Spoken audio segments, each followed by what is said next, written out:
Our first small press showcase for the day. It's usually my favorite panel to throw with the Derby City Comic Con because we have so many small press creators. Those of you who aren't familiar with small press, these are the people who they write it, they draw it, they staple it, they do it all themselves. They don't go through a major publisher. They're in charge of their own distribution. They're sort of the indie rock of comic books. So they're it's do-it-yourself. And also too, within small press, there's one-person operations, and there can be some operations that have 5, 6, 7 people involved in it too. So the great thing about small press is that it can vary in size, but it is all about having the love and the passion for comic books to want to do it yourself. So we're going to go through and introduce everybody on our panel today. I'm starting with you, Cary. I'm Cary Lee Baker from Pantheon Comics. I'm a Louisville native. My name is Cary Kelley. I run Red Handed Studios out of Austin, Texas. James Maddox with Broken Icon Comics. Chris Charlton with Assailant Comics from Cincinnati. Kenn Minter with Near Mint Press Books from Lexington, Kentucky. Awesome. So we're going to give everybody a chance to talk about their individual companies and books. And so let's start with you down at the end, Ken. Tell us about Near Mint and what you've got to offer. Well, Near Mint Press is my own little publishing house. I've been doing comics in one form or another for, about 25 years. And I guess maybe about 10 years ago, the onset of print-on-demand comics came around on the internet. I just started to compile what I have been doing into book format, and so I do autobiographical comics, which is called I'm Not From Here, and that's all done by me. And then I have a couple of superhero titles. One's The Experts, another one's called Tales of the Emerald Yeti, which is my new series. And that is actually penciled by another guy named Clarence Pruitt, and he lives out in California. And I write the scripts, and I do the inking, lettering, and everything else. And I send the scripts to him via email, and he mails me the penciled pages, and then I take over from there. And then you follow up with the production. Yeah, and everything else I do. All right. Chris. I can't draw anything, so I just started writing, and I don't know what happened really. This is sort of like a disease, I think, when you get involved in the comic books. It's just you can't stop. So I was like, well, I'll just do this myself, and I hired artists to draw my scripts. Some I met online, some I met at conventions, and it just kind of snowballed from there. I have 3 titles. I didn't bring my books, but I'll pretend I'm holding something up. Binary Gray is sort of a superhero story. It's sort of have like a classic feel to it, but it's also sort of like a dark modern kind of story. Black of Heart is a noir serial killer story. It's a miniseries, 5 issues, and it's set in 1949 New York City. And then I have a book called Sleepless, which is sort of a Twilight Zone style of anthology. It's 4 short stories with twist endings, different artists on each story. I'm just kind of doing my thing, going to shows. I got some attention from another publisher based in Orlando, and so they're helping me distribute the book. With distribution in the UK this summer, and it'll be on Kindle and all kinds of stuff. So this is only my 2nd year, and it's gone much faster than I thought it would. James. All right, so 3 years ago, my business partner and I, Eric Watkins, decided that we wanted to get into comics, and we didn't want to do it kind of half-assed. So what we did was we put together this book called Nightmare Unknown. It's a 3-issue thing. We took it to Baltimore Con and a bunch of local cons, and people kind of liked it. So we started doing more.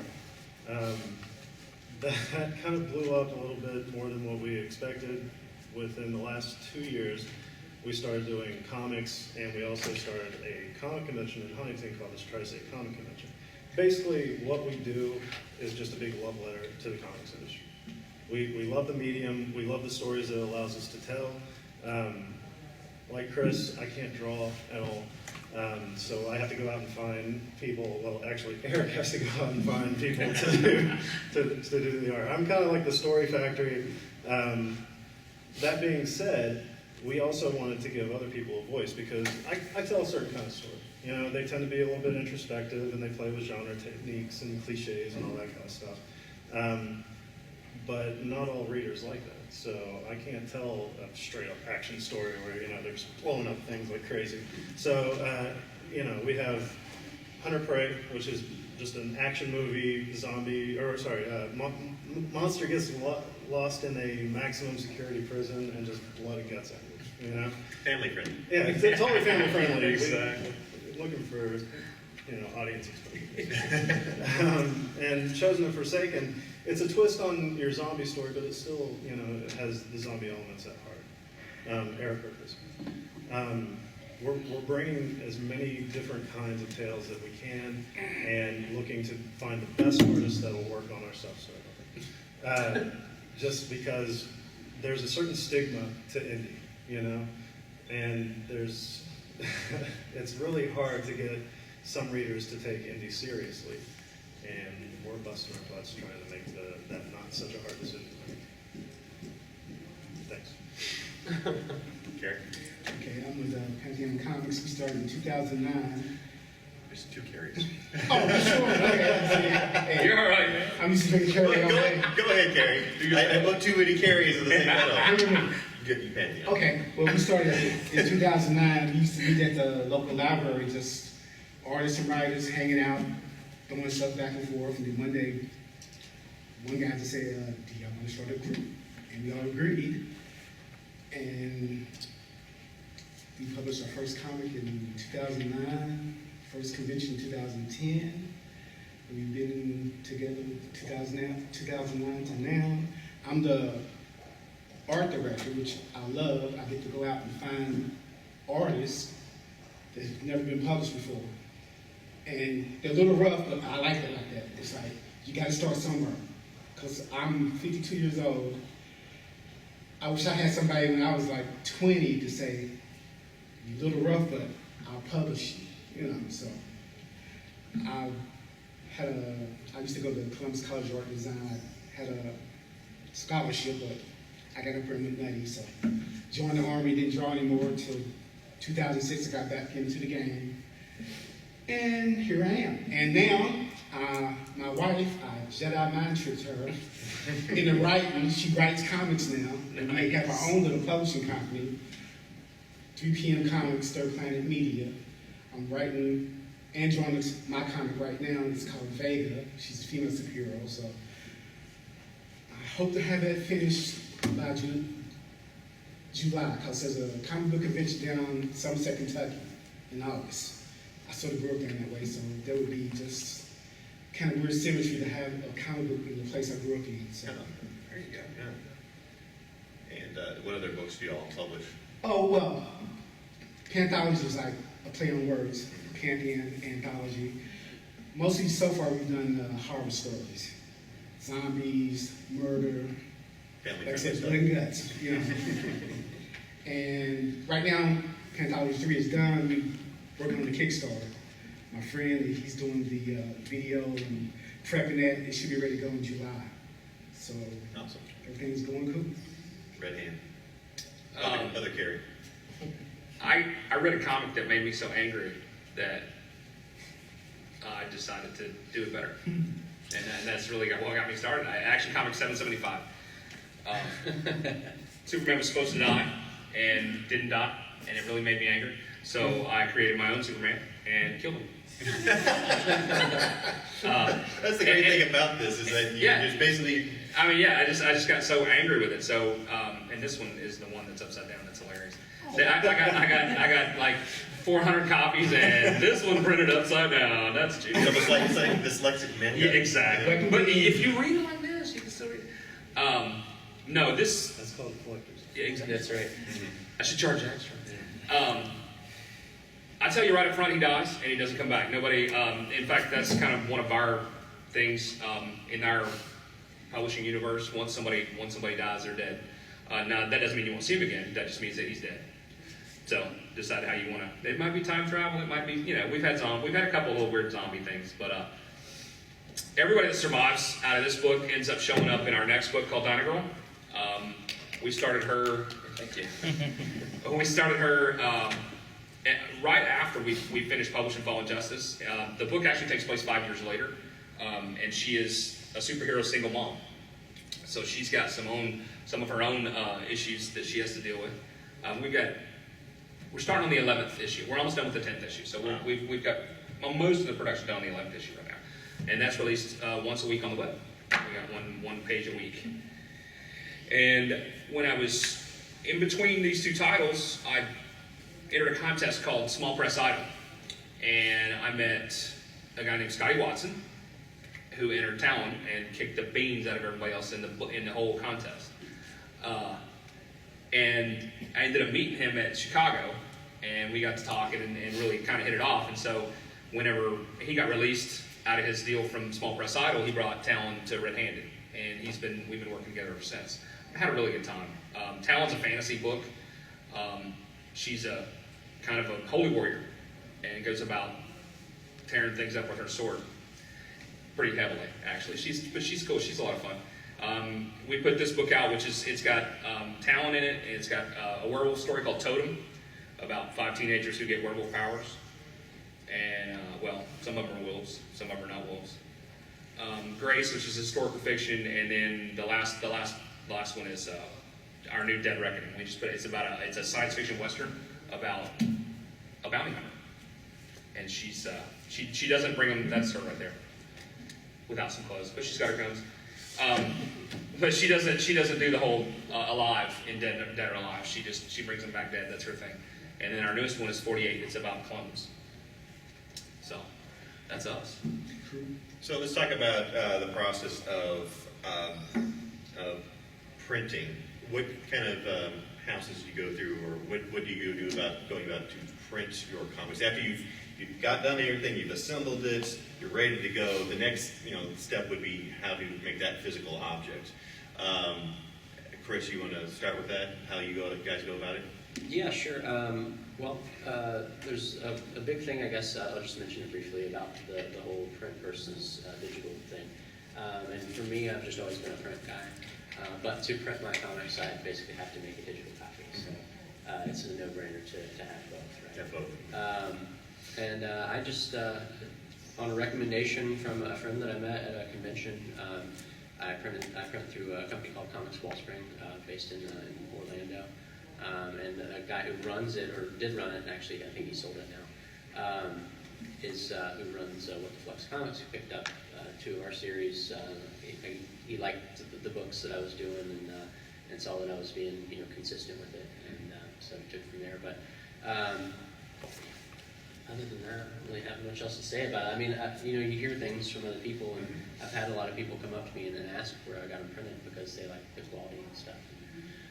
I guess one thing to keep in mind is some places, I believe, if you're printing multiple books at one time, they don't count it as one print run. They break it up by book. And so if you can find a place that will let you do multiple books and include it as one print run, that will save you a lot of money. Ken, how do you go about promoting your product and getting it out there? How important is using the internet? It's pretty important. I have a couple of Facebook special pages dedicated to my work, and I use that a lot because I think there's so many people out there who really have nothing to do with the internet except for Facebook. That's basically their internet. And so I promote my stuff, and I try to join a lot of other Facebook comic book clubs or whatever you want to call them, and promote that way. I've got a blog which is linked to, there's this group I'm a part of called the Collective of Heroes, and ever since I joined them, my blog gets tons of hits from all over the world. It's a good group too. I mean, Yeah. they boost your traffic heavily, but it's also a really good group of guys. Yeah. And then the conventions. How does Pantheon go about promoting? We have our own website. That helps. We have a Facebook website. I have my own website, website. I have my own Facebook, so it's all promotion. And here in town, thank God, Great Escape, they're very comic book friendly. Sonia Linsner, perfect. You go in and ask her, Sonia, I did a comic book. We'll put it. So, And I so walk in the order. next day, she's got it up above Marvel on the first shelf. Oh, that's good. And the comic book world's great too. Yeah. He's great. So, like, Indie's got great support here in Louisville. They love indie artists. So, as far as Red Hand, as far as going to conventions, how important is that, getting that product to the people and using the convention floor space? I think it depends on the con. Because it's real easy, especially in the bigger cons, to get swallowed up, Right. you know, and just get overlooked. I mean, I've been at shows where I've gotten emails after the show, and people said, "Man, I looked everywhere on that show for you." I said, "Look, you know, I was on the mat." You know, I mean, I was right there at the table the whole time.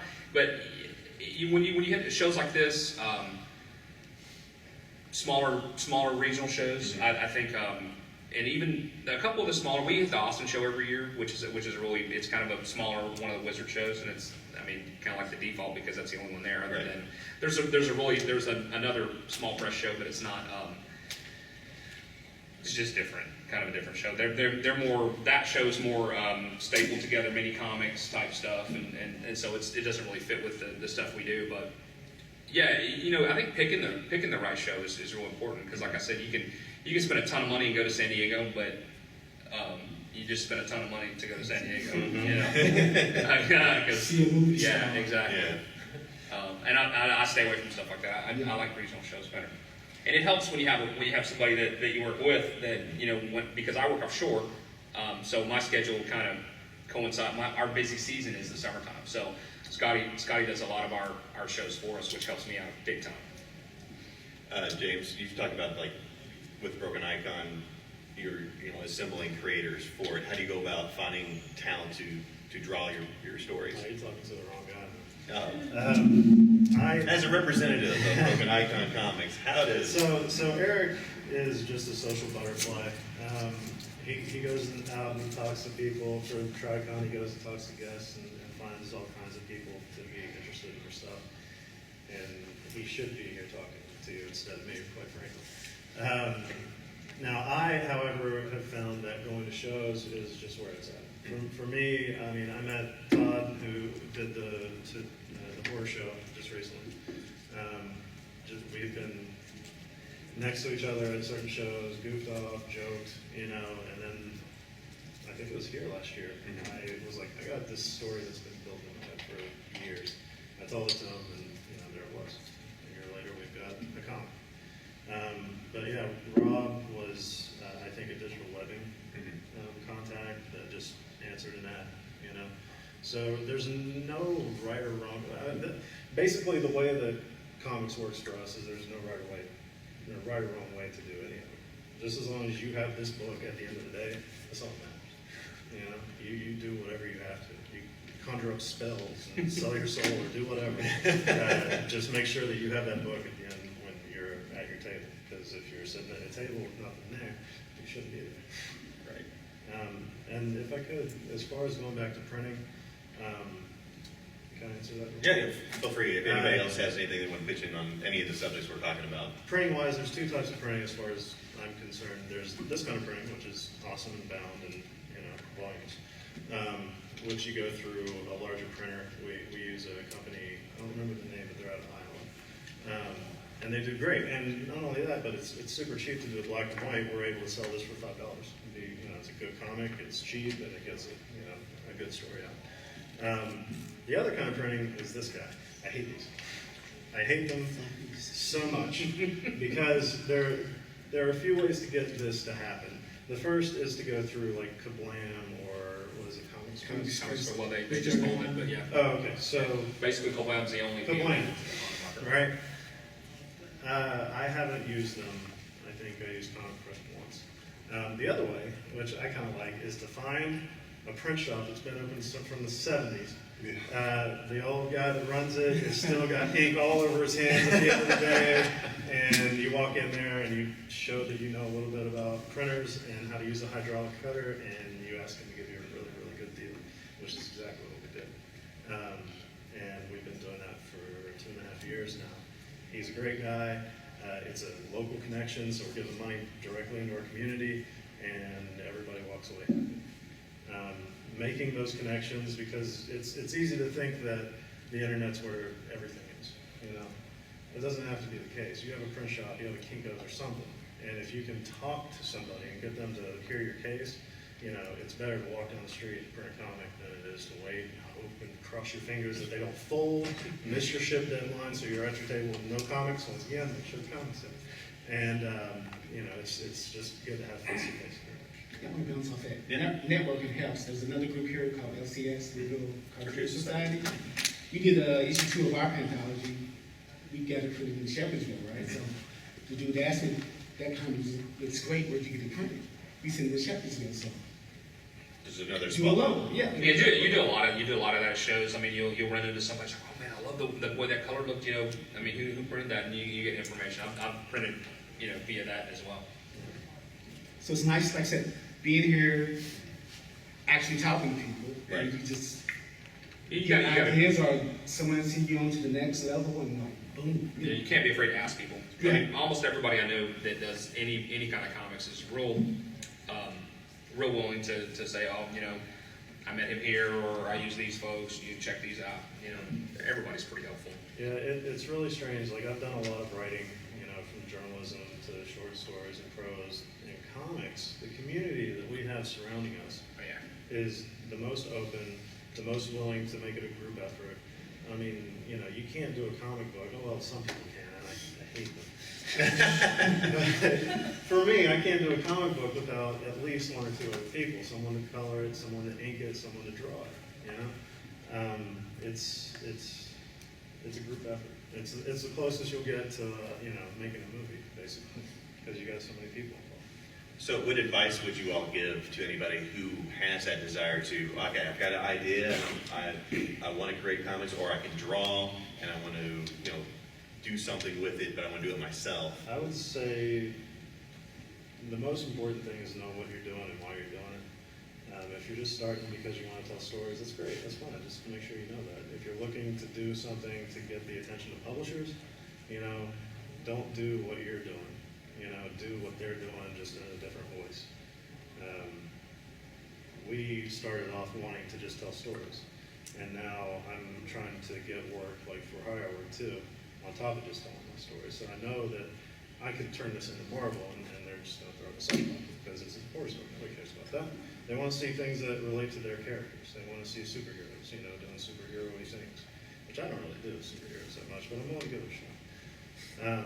So yeah, just kind of go in it with a game plan if you can. If not, just have fun. Why not? Ken, you got anything to add to, as far as advice for people who want to get started doing their own stories and Well, one thing, if you're an artist, recently I had this happen to me. This guy approached me and he's wanted me to draw. He's like, oh, I have these great ideas for this book, blah, blah, blah. And he's like, you know, you should draw it. And I said, well, do you have a script? Do you have any character designs? And he's like, what are those? he's like, what's a script? And I was like, see, Yeah. We've had people turn in scripts to us because we do look for. We're actually coming out with 2 books in Broken Icon from outside our group next year, and a lot of people hand in scripts, and it's just a stack of papers, and you know I got a lot of stuff, you know, and I don't have time to figure out what it is exactly in your thing. So have your script. You need that elevator pitch first. You need to elevate. I mean, it's really sad, but it's the way to go about it. You know? Some people can't take, it's not rejection, but it's criticism. Like, I get all this. It's rejection. It's rejection. They swear like I slapped the mother or something. They come in with drawings on type paper. I'm like, dude, have you ever heard of Bristol board? Have you ever, go to the library, get a how-to. So if you're, one of the key advices that I'm getting from this is that do some homework before you start doing the work. Yeah. Well, and understand that the ability to draw does not make you a comic producer. It does not. I mean, once you have the book completed, you just got started. Mm-hmm. Because the artwork, I mean, while necessary for the production of the book, does not translate directly to the final product. You have to, are you gonna go color, or are you gonna go black and white? I mean, he makes a good point about his profit margin on a perfect bound black and white is phenomenal, and that's true. Okay, I make about $4 off of these, whereas he makes $4 off of that or more. On this one, I'm in clear quarter. That's why I don't print very many of them. I print them for the show because I thought it'd be fun to bring it and have people check out the first issue because you can't get it online anymore. But you have to learn the print process, and if you're going to do it, you have to be good at it. Because when I first started, I printed the first issue of this. This was originally an ongoing series, and I basically compiled the whole story into one deal. But the first issue cost me to print it, and then it cost me to print it again because I had to throw the whole first print run away because it was junk. Because it didn't print right. I had 3 different color blacks in one black and white issue, and it's impossible to see on a computer screen. Yeah. But it's very evident when you print the book. And people at the printers, they do not care. Send them your check and send them your files, and they will print it no matter how bad it looks. And then when they ship it to you, you go, "This is horrible," and they say, "Hey, that's right from your file." Yeah, that's what you said. So you go ahead and you cut me another check and send me some more files, and I'll do another one. And they do. I mean, they're merciless. Well, and a lot of, like the printer that we work, we have the option to get a proof. Yeah. You know? So- Well, and that's another mistake that I made. Trust me, I've made some expensive mistakes. But that's it. I mean, you should order the proof if you Yeah. can, or at least a digital proof. That's why you need a team of people that know what Yeah. they're doing. Well, and I didn't have anybody helping me out, so Right. I actually had to learn to letter because the letter I started using was just really hard to work with. And you find some quirky people on the internet, but if you know. What in the comic book industry? Well, yeah, you do, and you find some flakes. You find some people that will. Yeah. He'll color 10 pages of a 22-page book, and then you'll never hear from that dude again. And his email addresses will kick it back, and you're like, "Dude, I'm trying to send you money. Yeah, You know, it's- all you got to do is send me the stuff." There's a author named Rachel Deering who did this really cool werewolf story, and she went through 2 artists who each did, I think, like 5 or 6 pages before she found the one that actually completed the run. She did a cool thing, was like the different incarnations of this book, you know, in the trade. So she was still able to use those pages, but it is true. It took a while for us. This book in particular was, well, I mean, finding the artists that would go through and do what we needed to was just pulling teeth. And then it's about finding somebody That's to the work thing with. too.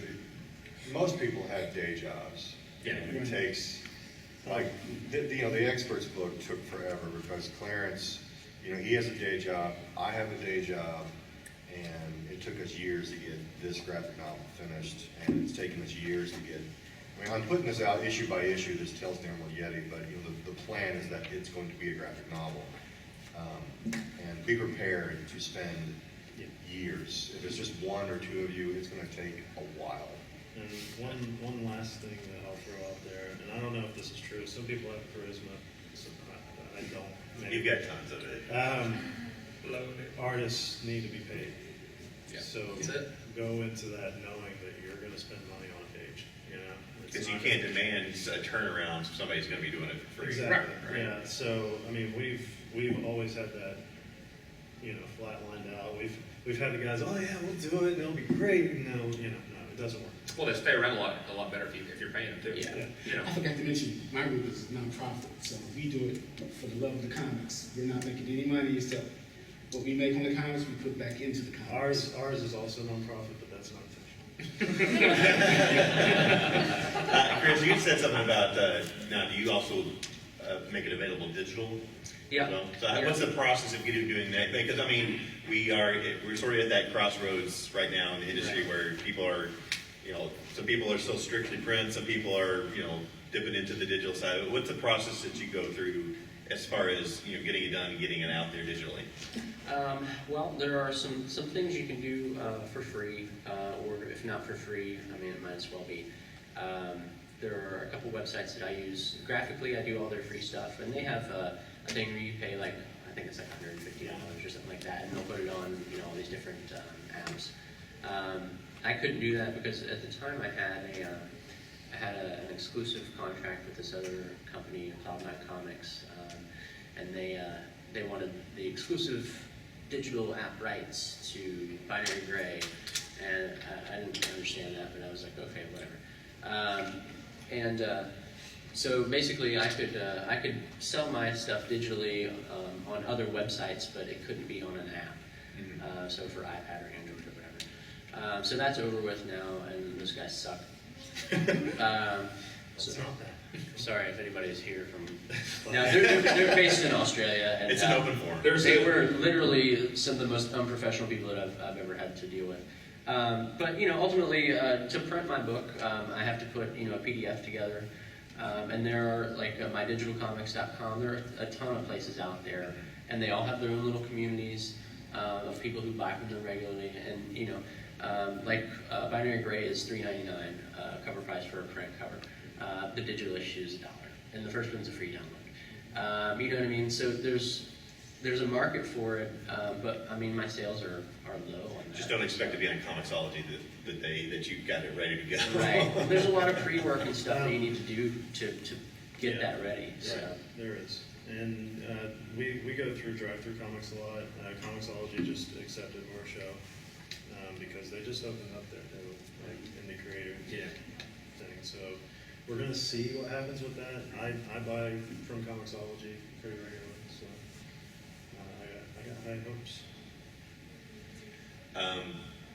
Let's just go through and tell us about what you have coming up as far as from each of your companies. You want to start with Pantheon. What's coming down the next year for you guys? Like I said, next month we hope to start a Kickstarter for Anthology 3, which is, the book is done. We just need the money to get it printed. Have you all used Kickstarter before? This is our first time. Okay. And for me personally, I just started my little company, me and my wife, 3 p.m.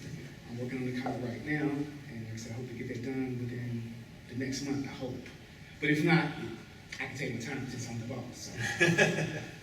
Because I have a day job, got 3 kids, all that stuff, going to school, so I hit it when I can, and when I can't, I just, Walk away. don't just leave it alone. Some nice. I ain't promised somebody nothing. So Right, exactly. there you go. That's the beauty of being your own boss. So in the year, I hope to have 2 comics out. So Oh, good. the next year, we'll just start all over.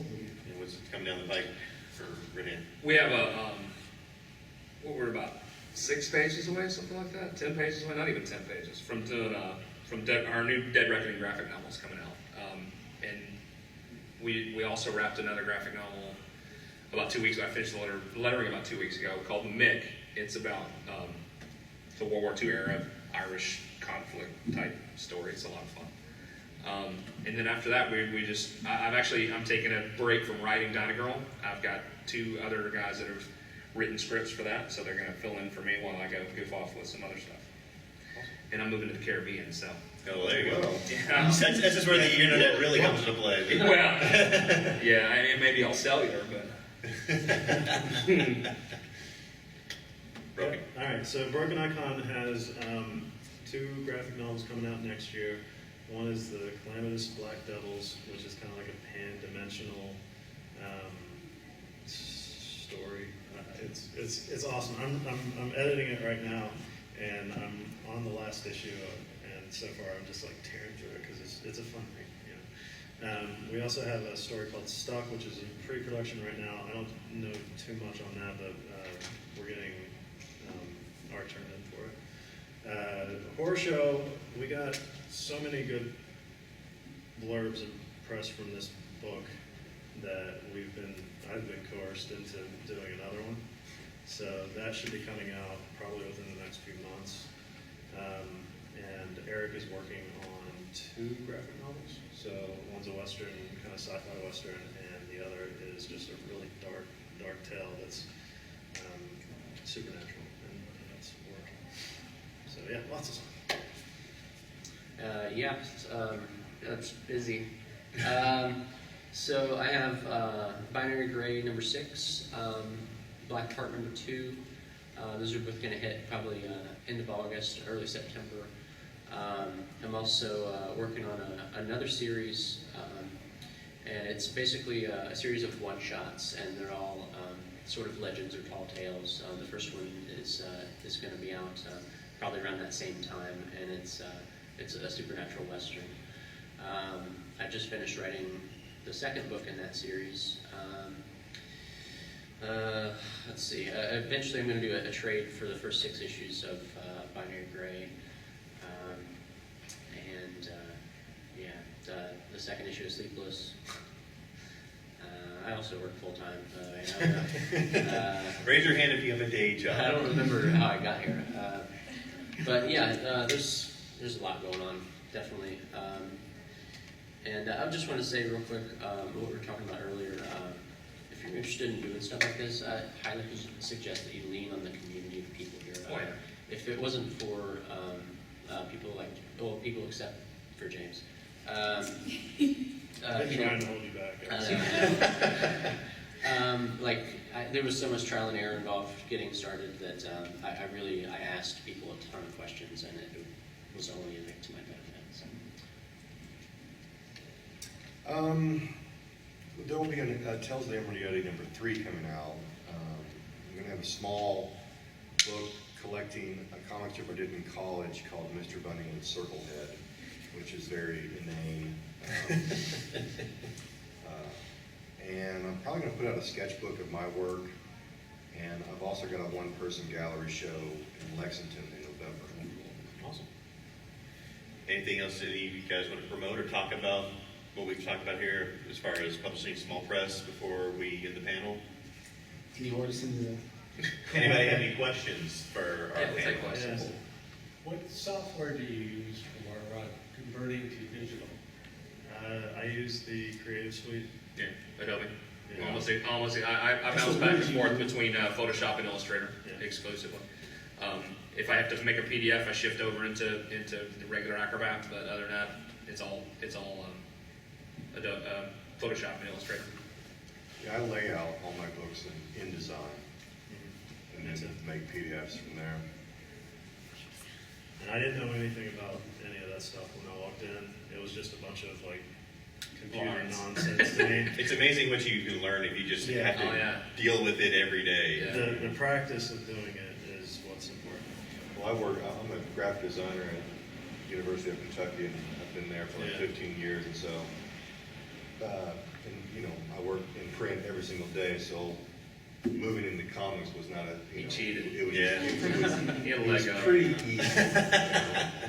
I mean, the point that I say that for is you're gonna do terrible stuff when you start. I mean, it's gonna be bad, and that's okay. You know, the more bad that it is, the better, because that just means that you step up. Yeah. And it'll take a year or 2 or 7. But you can only go up. Yeah, but eventually it'll get better. Any other questions? Anyone? Yep. Comic books is one of those weird medias where it seems like everyone who reads them thinks they can create them as well. But They are wrong. They are wrong. Most people either don't do it because they're lazy or they get to that stage where they're like, I have ideas, but what's the script? Well, exactly, and that's what he was kind of alluding to before. Once you can have an idea and that's fine, but then you have to translate that into something tangible, some form of script, and that takes more effort than most people give it credit. Yeah. I mean, it really does. It depends on what kind of script you're writing. I mean, I work with different artists, and with each artist, I use a different script method, which is kind of he likes full script, okay? So I do everything in full script and give him it. Whereas the guy that does Fallen Justice would rather kind of have me give him more of a Marvel style. Just tell him what's on the page, and he'll explode it. And I mean, it works out great. And then I come back and dialogue it, and that's fine unless I've had a real specific idea of what I wanted dialogue-wise on a page that doesn't fit, and then I'm like, which is why I'm the letterer too. Mm-hmm. So there's different aspects to all of that, but I mean, the people that want to do it because they do it. Yeah. I mean, because nobody would put that much time and effort into it if they didn't really dig it. Yeah. And there's that whole thing where you tell people that you're in writing, oh, I've got a story. Yeah. They do. Everybody has a story. I don't care who you are. You Yeah. got a story that you could tell, but you're not going to until you do it. And people love to. My family always wants me to put them in the comic book. Especially my sister. Put me in the comic book. Yeah. Why? Yeah. That's all my friends and family. Everyone. the zombie horde that comes breaking through here. Which there are no zombies in this book. I'm just saying that straight up. But anyway, everybody has a cameo. They get mad at me. It's like, why'd you draw me that way? It's even better because Why'd you kill me? half these people don't even know they're. Were you gonna say something, Ken? Oh, I was just saying that a lot of times people will come up to your, when you do con, people will come to your table and they'll be like, oh, yeah, this is neat. Yeah, you know, I have an idea for a book, and they'll tell you their idea, and you just gotta sit there and smile, and then they walk off not buying anything. I'm telling you, man, it's a sickness. And you either have it or you don't. Yeah. I guess that's the question is like, you know, you guys all have full-time jobs and you're doing this for the love of it. Like, what do you think led y'all to actually do it when so many people don't? I have a lot of downtime at work. I would go insane. I would go insane if I couldn't draw. I've been drawing since I was 8 years old. Yeah. I've had every kind of job you can imagine, and I came to the realization, it's like, this job sucks, but drawing makes you happy. So you better pursue drawing, or you're gonna kill somebody at work. You know, so I had that Every trouble city with my Comic wife. Con does not condone violence. Comics makes you non-violent. So yeah, I put it on the page. The There you go. violence. You know. The idea was if I was on a desert island and all I had was a tree, that tree would have the coolest story carved into it. By the time I was there. I mean, I like I said, I'm a story factory. I come out right now. I'm working on 5 different things, you know, and all of them are put together well. And I've got it to like, I'm not gonna say a formula because everything varies so widely. You know, I write interesting stuff. But it's gotten to the point where I know how to tell a good story, you know, and that's partly because I've been doing it for so long and been studying it for so long. So it starts off with a curious, you know, oh yeah, wouldn't it be cool if this? And then 5 years later, you know, it's there or it's not. And be prepared to spend your own money for a while. Yeah. Any other questions? Comment, we're talking about the publishers and the printers there a while ago. There is a problem that you can encounter with the offshore printing. Aramila's from Next Town Over did a Kickstarter. Her product was shipped from China and it's still sitting on the dock in California, held Customs. up by customs. Yep. Wow. I tend to work with U.S. That's stuff. that honestly, that right there is what's kept me off of Chinese printers. Yeah. And I mean, their prices are phenomenal. I mean, no doubt about it. If you do your research, they have killer prices. But you know, that aspect is so worrisome that it's just not. I'd rather pay a little extra and know that it's coming from Indiana or wherever it's coming from. Buy local. Yeah. Well, there are a few things to go with that. Buying local, you know, awesome. Making sure that it gets to you, awesome. And even in the production of writing and art and all that kind of stuff, I tend to go with local guys because I want to go to shows with these guys. You know, I want them sitting right next to me, you know, where are we? Upstairs at our table. The guy that did Horror Show, he's right there next to me, and you can get him to sign his work. He does head sketches and all these things. I mean, it's a really personal experience. And I can't get that if I'm working with people that aren't, you know, anywhere near me. So And also, there's no one to watch your table when you're at a panel. that's true. That's why we had volunteers. That's why you bring your wife. And we got your table covered. This is ever sitting down. Any other questions? You guys have anything else to add before we? I got a question for the audience. What kind of comics do y'all like? Don't everybody answer. I mean, would you go indie? Anything in the indie formula you like to see or don't see? Because I'm doing the female superhero, which you don't see too much of. And she's fully clothed. She's not yet. Amazing. And she's like, she's maybe a teenager or maybe 20. Well, then you definitely need expertise. For So keep it more, you know, PG, maybe 13. So I think the best thing about what we do is there's a potential to create something that nobody's ever seen before and surprising other people. The other day I was sitting around and I thought, what's a steampunk clown look like? A week later, I had a script for it. And Steampunk clown. cool. so these things, like, it's not so much, you know, what do you want to see? It's what don't you expect to see? You can't answer that until you see it. All right. Well, I want to thank you guys for coming in. And if you are interested about any of the studios that we talked to today, they all have tables upstairs. They all have products. I'm sure they'll let you look at them. Hold on. And they'll be very I'll show happy you the to take your upside down numbers. version. Jesus, that's so hard. All right, thanks, guys. Thank you. Thank you. Yeah.